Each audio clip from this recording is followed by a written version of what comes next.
Oh, hi. Patty and I really like to get away from it all every once in a while, to get to some place that's vacant, that has no inhabitants, completely empty. Patagonia is a great destination for that kind of thing.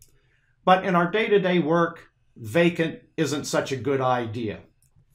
In last week's video, we talked about how rent changes over time differently for different unit types. That prompted one of our viewers last week to ask us to expand on that concept and look at what happens to vacancies by bedroom type over time to see if there's any kind of a relationship there. So we did that. And just to make this short and simple so that we can get back to this kind of vacant in a few minutes, we're looking at just King County trends. First, let's backtrack a little bit and review what we concluded in last week's video. We looked at the apartment rent trend in King County by bedroom type, and we found that there's a lot of similarity. Rents go up and down and flatten out pretty much at the same time for all bedroom types. They almost seem to be in sync. But when we looked at the numbers in more detail, we could see that the smaller the unit type, studios compared to 1 bedroom, 2 bedroom, or 3 bedroom, the smaller the unit type, the greater the rate of rent increase over the past 16 years.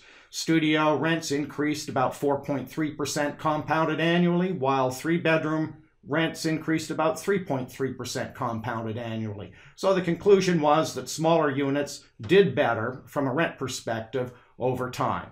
So the question is, well, maybe they did, but if they don't do so well from a vacancy perspective, then maybe that's not such a good thing to focus on smaller units.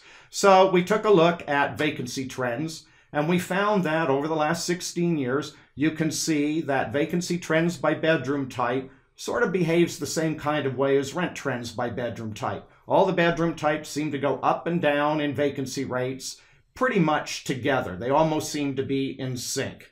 But again, when you look at this information in more detail, you can see that the overall rent loss as a result of vacancies over the last 16 years was smallest in the studio units, averaging just 4.4% vacancy, compared to the 3-bedroom units, which averaged about a 6% vacancy. So really we have sort of a similar trend in reverse. On the rent side, the smaller the unit, the greater the rent increase. On the vacancy side, the smaller the unit, the smaller the vacancy rate over time. So when you compare the two, you can see that studios and then 1-bedrooms did really well, relatively low vacancies over time, fairly significant rent growth over time. But as the unit sizes got larger, the vacancies crept higher, and also the rate of rent growth slowed down. Now, that's a normal logical result of all the real estate theory that we know. Higher vacancies should create